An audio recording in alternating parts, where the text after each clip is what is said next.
Sila lang ang nakagawa nun kontra sa Team Liquid Philippines.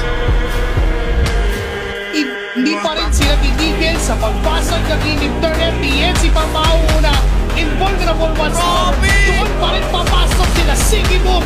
Ano mga members sa Aurora Gaming Turkey shot like na di na mapigilan ang Aurora Gaming.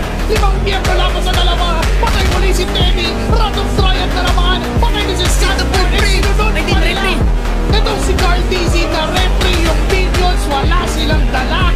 7 na minuto pa lamang ang nakakaraan pero nakatambay na ang Aurora Gaming Turkey sa fase ng Liquid. Mabubuhay si JP, buhay na rin si Sanji, mabubuhay si Teddy, AOG, lahat ay gagawin para dumipensa pero mukhang ginulat na ng Aurora Gaming. Dire-diretso lang, sagasa kung sagasa, Aurora Gaming Turkey. Naklift na ni Sanford yung minions, mag-aatrasan sila ngayon. Ay, parang hindi kasi papatong pa rin si TNC. Krangan! Tayin lang yung minions sa parating sa gitna. Dalawa na lang mula sa Liquid ang dedepensa. Kompleto pang itima ang Aurora Turkey. Tuloy-tuloy pa rin, hindi nagpapahinga. Legendary na palang makapigil Aurora Gaming Turkey. Limits Team Liquid into just 1 kill.